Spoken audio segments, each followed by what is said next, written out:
All right, good morning. How's everyone doing today? Everyone okay?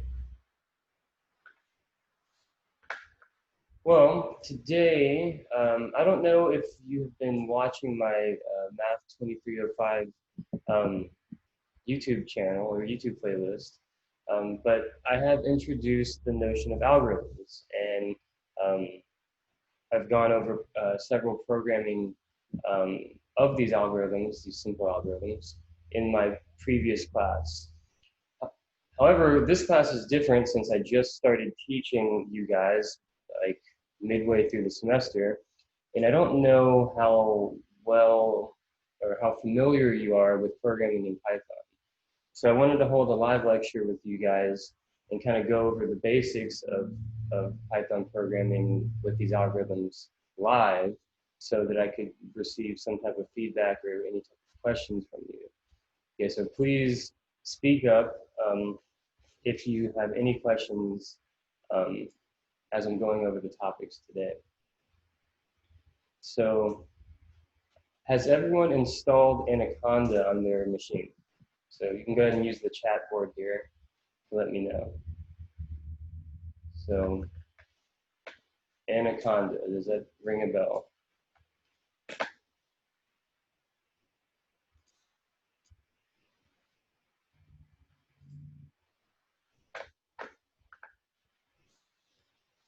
So if you haven't already done so, the best way to access Python is to install Anaconda. So we can just say,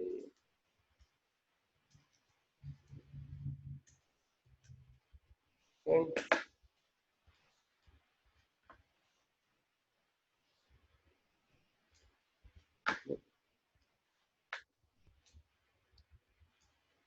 Okay, so I see that a few people haven't done this yet.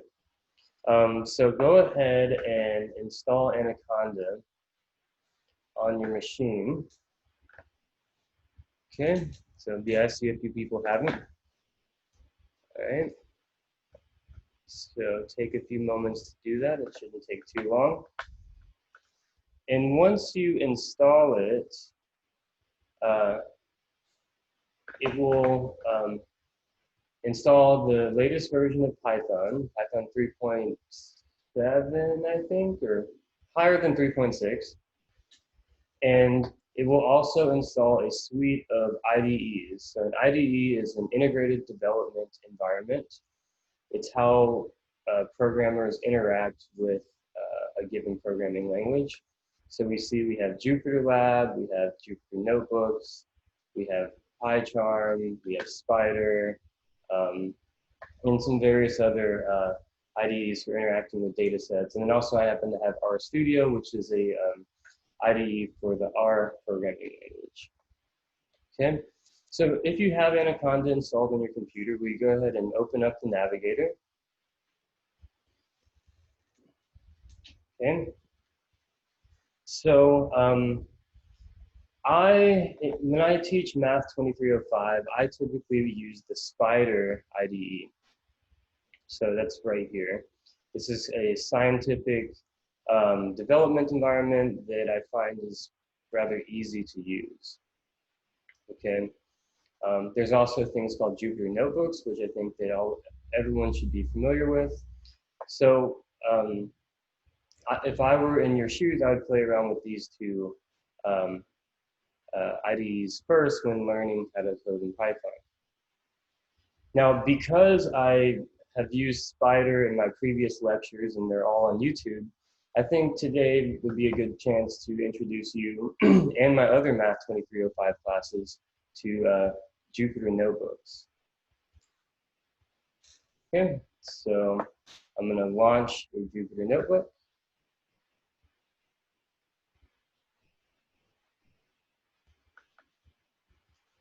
Take a moment here. Okay. So what this is going to do is it's going to open up a tab in whatever web browser you're using. Now, I'm going to go and navigate to my documents. maybe teaching, fall 2020 teaching. No, go back to teaching. I'll say, maybe I can do a new folder here. So this is making a new directory in my computer, so right here. Okay. And I can click on this little arrow and rename it. So I'll call this Math 2305 Fall 2020. And I'll just call this Notebooks. Okay, so where is it? Math, there you go, right there. All right, so I've made a new directory in my, so documents teaching and then Math 2305 Fall 2020 Notebooks. Okay, so I'm gonna make a new notebook and this will be using Python 3.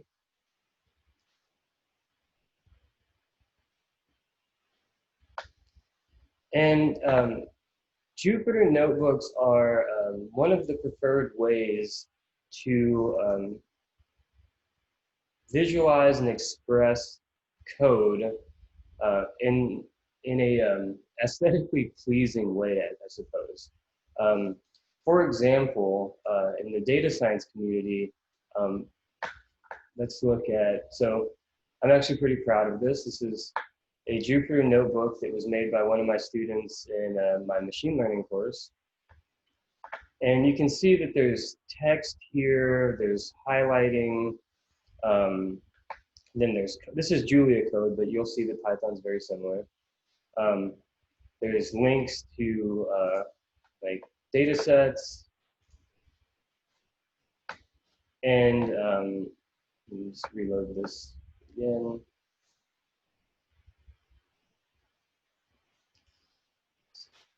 And we see the code, it's kind of grouped together in these cells. We have nice plots, we have math formulas inside some text here. And you can see that it's a visually appealing way of expressing code, right? So that's what I'm going to show you how to do today.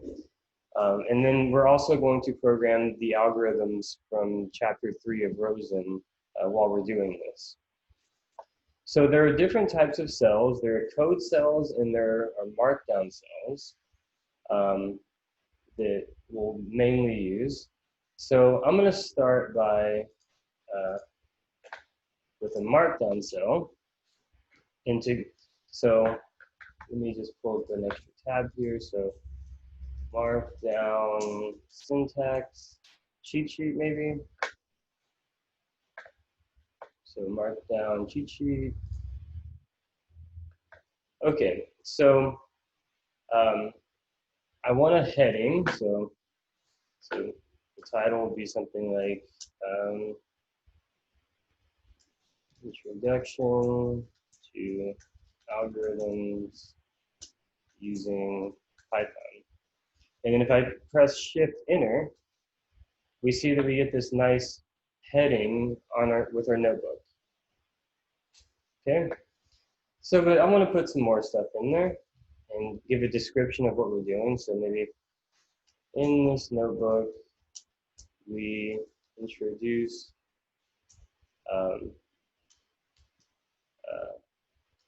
in this notebook, we, what should we say? Yeah, introduce the formal notion of an algorithm and implement Python code to demonstrate various simple algorithms. Okay, so suppose maybe I want to like highlight some or make bold text in here. So I see these double stars right here. So what I could say, maybe I'll give the definition of an algorithm. So formally an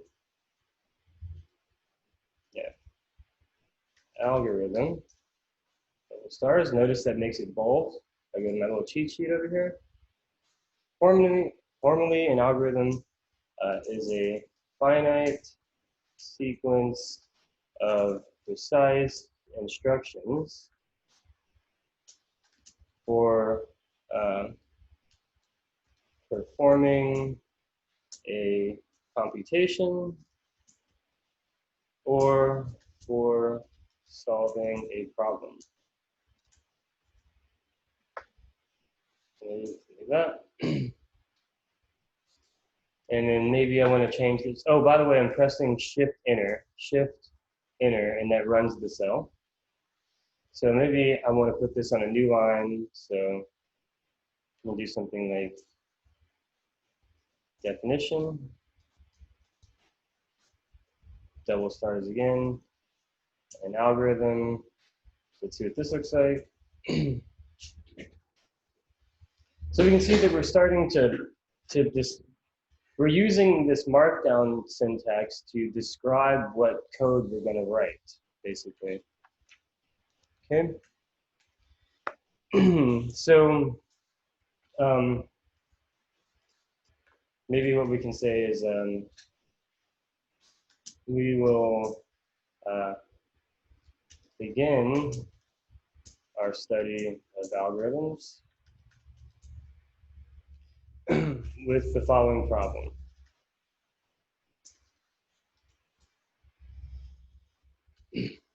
So maybe fold in problem.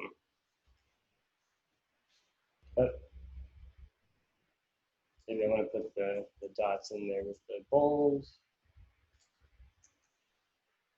Okay. So given a finite sequence of integer or of numbers,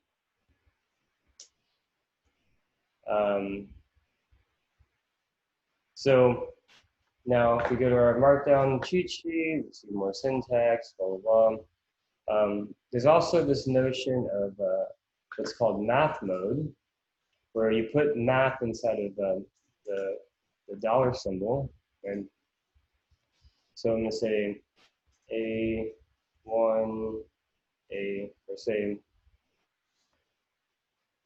A0, A1, dots, A n minus 1. So this is math type here. So whenever you want to write mathematical symbols, I'll call this list L. So what does that look like if I press Shift Enter? Right. I'll call this list maybe A. Find the maximum element in A. And again, that's a math thing, so I'm putting it in inside the money symbols. Okay. Okay. So then we can say solution given in the cell below. And I like putting little lines there to differentiate the text from the cells. So this is all Markdown syntax. This is not Python code. This is just called Markdown. Okay. And notice that when I click on that cell, it says Markdown. Okay. Now, here, this is now a code cell. You can change it to Markdown if you want. But we're going to write code here to solve this problem. So, code cell. Okay. So, let's go ahead and put some text in here using these three quotes here. We're going to have, so the name of our algorithm, so we'll call it find max, or I'll use lowercase, that's typical of Python functions. Find max. And as input, we're going to have a equals to a 0, a. This is just text for me to, that's describing the code that's going in the cell below. So dot dot dot a n minus 1 finite a finite sequence of numbers, and then our output maximum, and this is going to be the maximum element in A. Okay. So this, again, this is not code that, well, it is code, but it's mainly just text for us to read. It's not doing anything. So now we're going to describe the algorithm using pseudocode.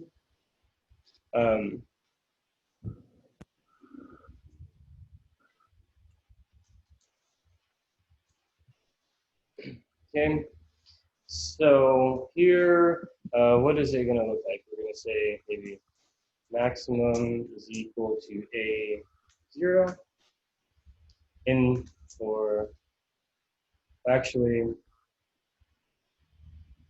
yeah, so for I equals, again, this is pseudocode, this is not actual Python code. That will be below. So for I equals 2 to n minus 1, if maximum is less than AI, maximum equals AI. So we just reassigned it. And then return maximum. So this is just pseudocode, what you would see in your textbook. So now I'm going to actually write Python code in the form of a function that does this. So when we're defining functions in Python, you say def, and we're going to call this function find max. And as input, we're going to take a list A, colon, press enter. And now the white space here indicates that we're inside the function definition. Okay, so indices in Python start at 0, so that's why I put a 0 there. So I'm going to say maximum is equal to a 0. And then we can say for I in range, so we're going to start at 2, and we're going to end at the length of A, so say the n is equal to the length of A. A.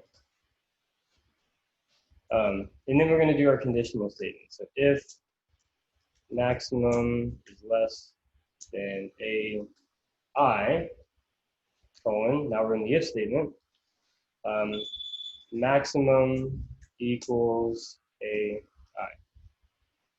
Okay, so outside that if, back out of the for loop. So again, everything is in terms of white spaces here.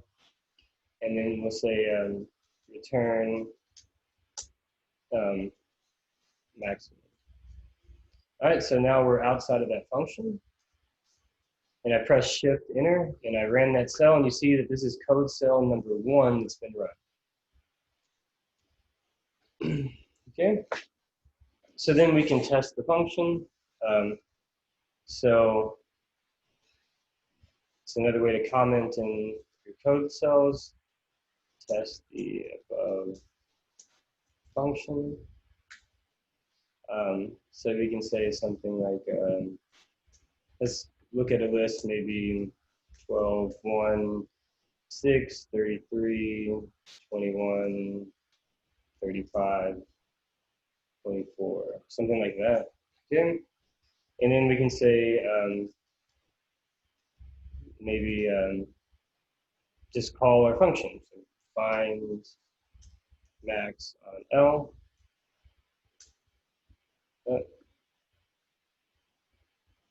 Where, oh, sorry, there's a mistake somewhere here. I don't know why I put an A there. That should be a lowercase n. So I need to rerun that cell, and then this should work. Okay. So we see that the last thing that you run in a cell will automatically appear if it's going to return something. Another way that we could have done this is just print find max val, and that would have done the same thing.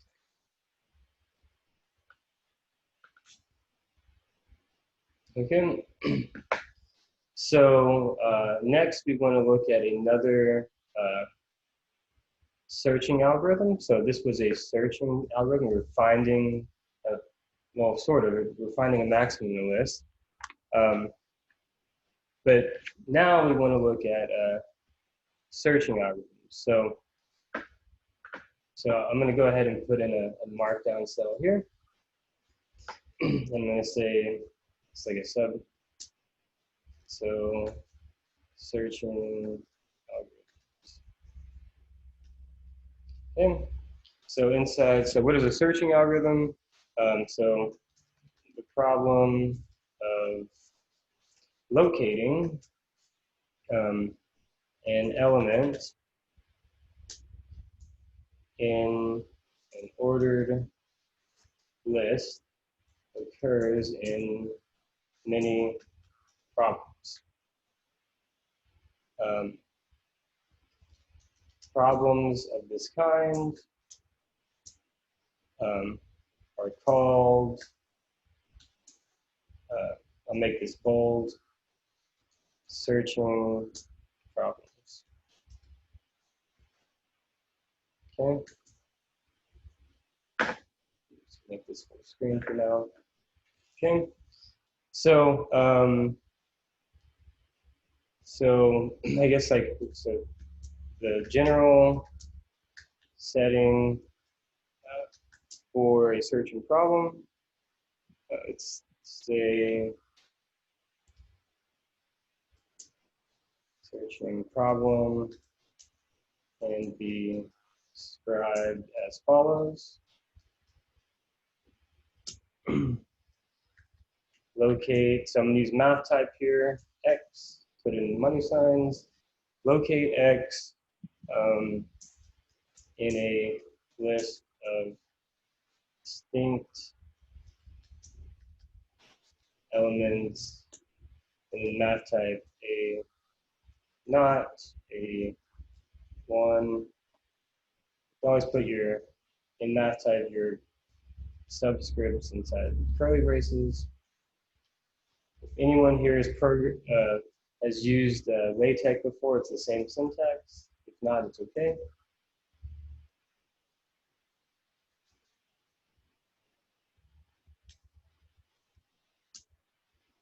Okay. Or determining if x is not in the list.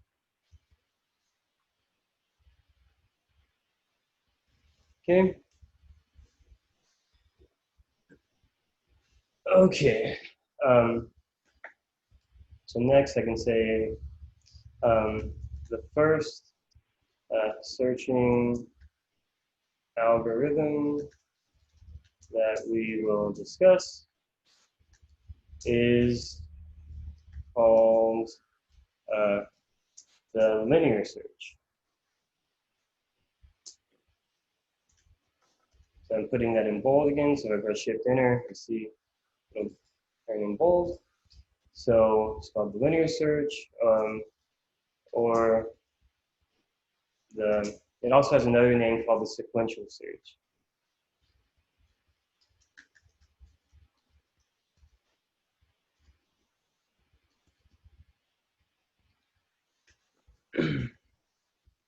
Okay. This algorithm works by comparing x with a 0, the first thing in the list,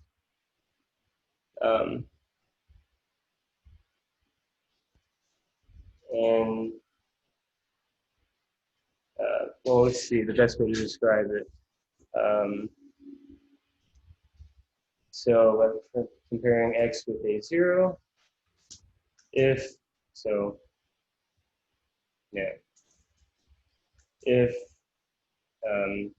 x equals a 0, then the location of x is at I equals 0.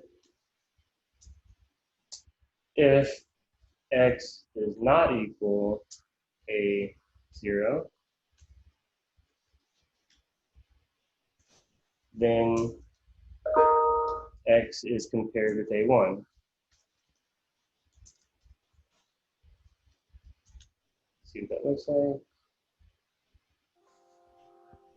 Oh, actually, in math type, it's like that. NEQ, not equal. Okay, double click on it to keep on going.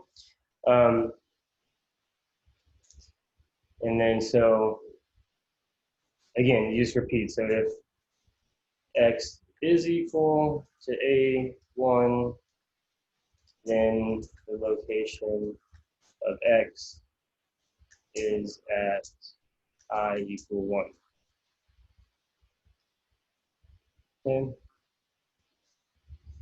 If x not equal to a 1, then x is compared with a 3. And this process continues until a match is found. If no match is found,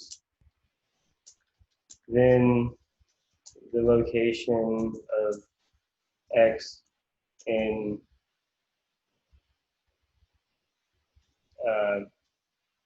so we can say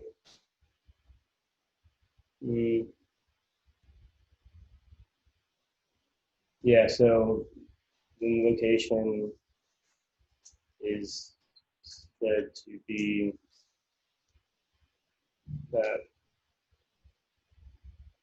I'll say that the no location is returned.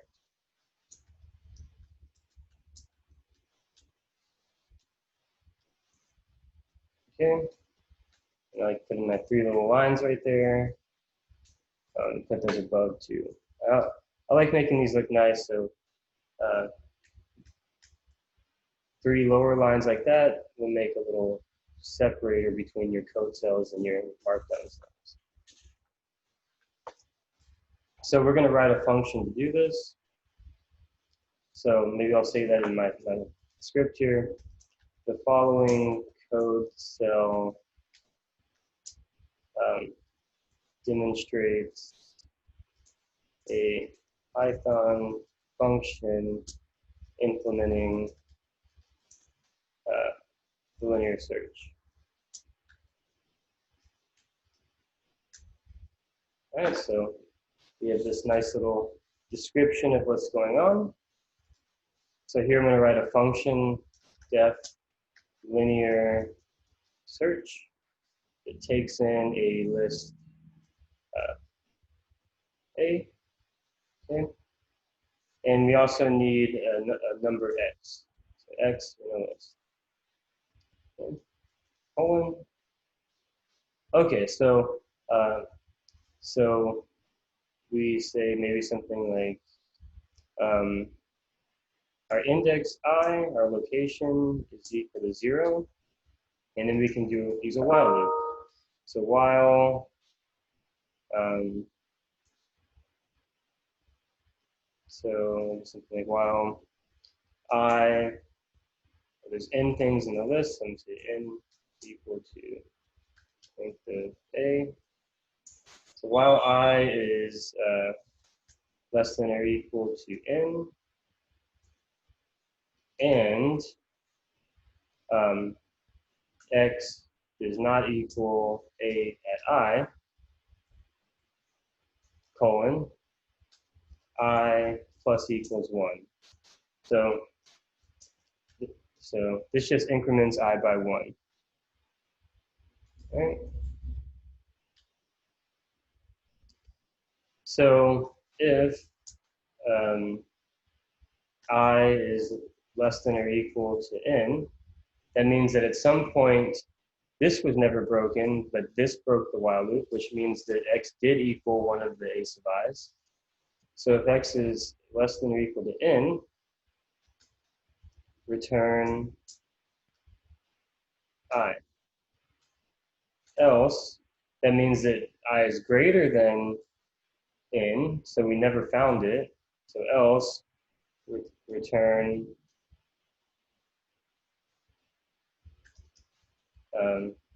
location not, so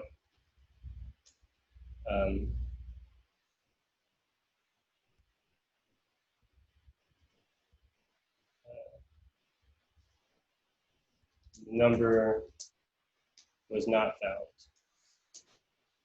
something like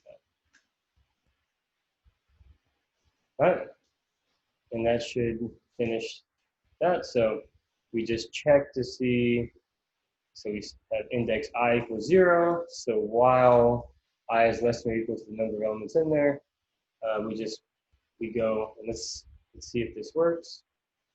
So check the above function. So recall up here we have a list L, 12, 1, 6, 33, 21, 35, 24. Let's say linear search. Let's look for 21 in there.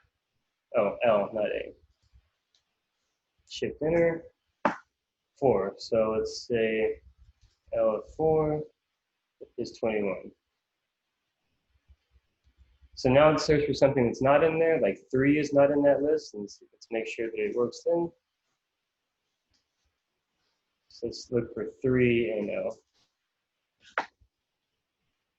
Oh, yep, that I knew that was going to happen.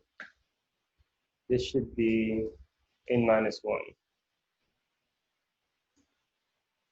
Because the last index of the list is the length of it minus 1. So this will still work here. That'll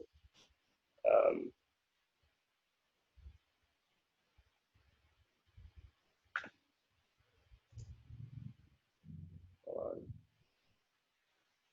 on. Oh, did it not change? Oh, no, now I ran it. It should have been n minus 1. See how it says n here? So that's how I knew that it.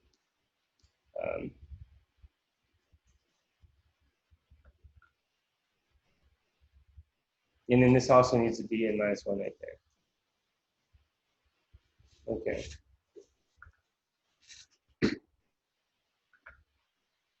Okay. All right, so we can look at another Markdown code here, and then put 3 lines like that. So we will next consider another searching algorithm. This algorithm can be used when the list has terms occurring in order of increasing size. Okay.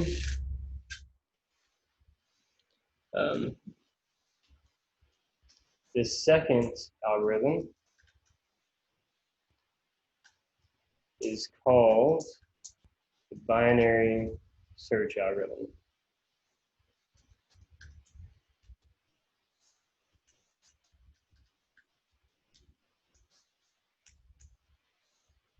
Okay. it proceeds by comparing the element to be located to the middle term of the list. Okay. The list is then split into two smaller sublists of the same size, or where one is off by one, or where one sublist is one larger than the other sublist. Okay. So the search, let's say, continues.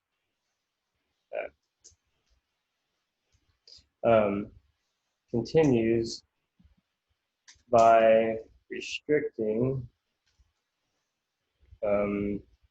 say, the search to the appropriate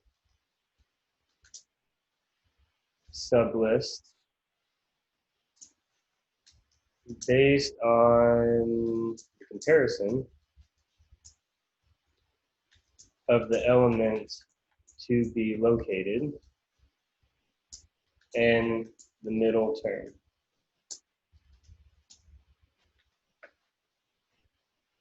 Okay, so the following code cell demonstrates the binary search algorithm.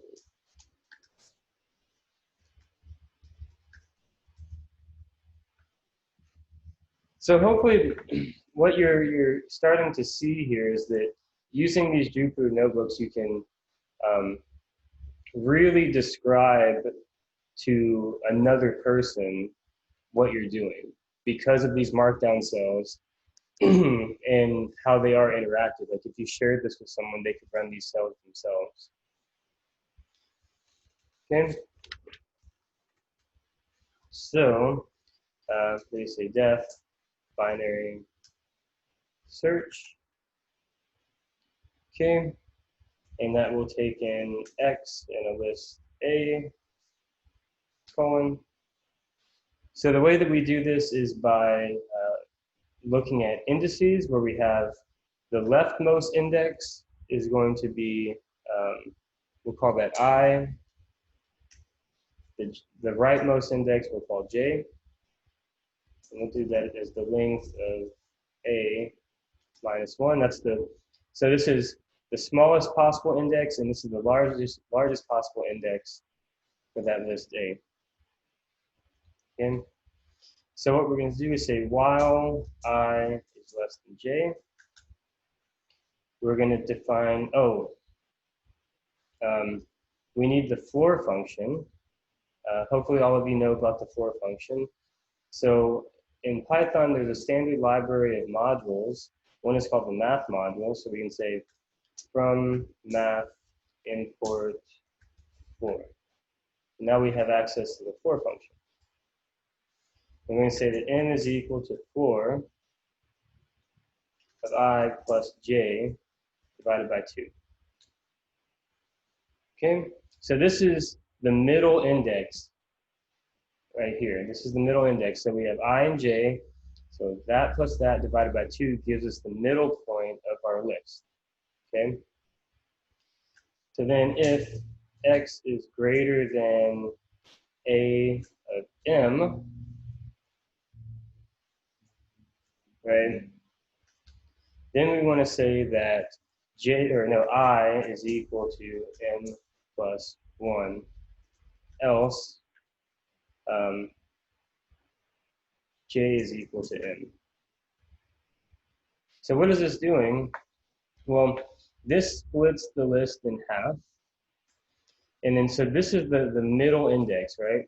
So if the thing that we're searching for, x, is greater than the middle index, then that means our leftmost index needs to be pulled up to be this index plus 1, right? So this cuts the list in half, and then if x is bigger than a at that middle point, then it has to be in the, we need to adjust this I to move closer to j.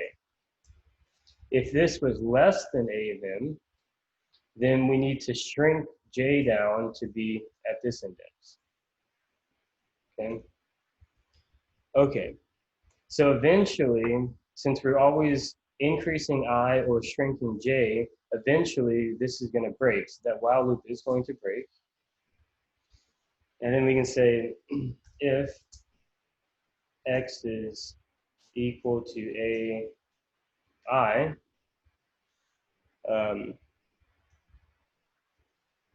return I. Else, return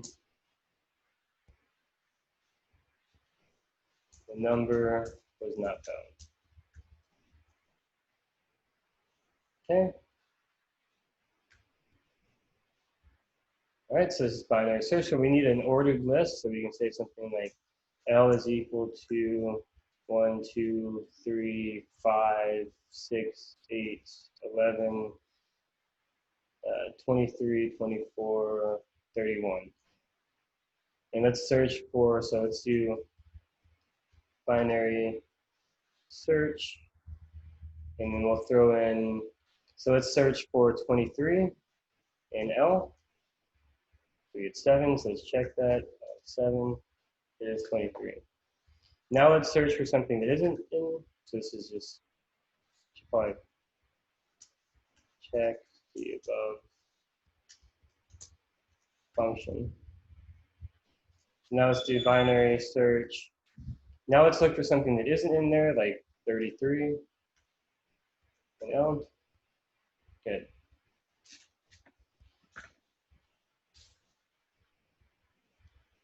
Okay, so I highly encourage you to play around with Jupyter Notebooks. Also, let's say,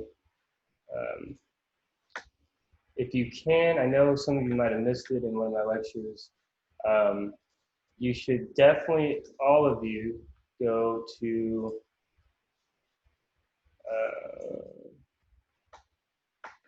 the Corey Schaefer. Okay, and then he has a playlist, Python Programming Beginner. All right, so once you go here, so pretty much like videos 1 through 11, and then 17 through 20 would be really good videos for you to watch to help speed up the process of learning Python. Okay. All right, so any questions right now?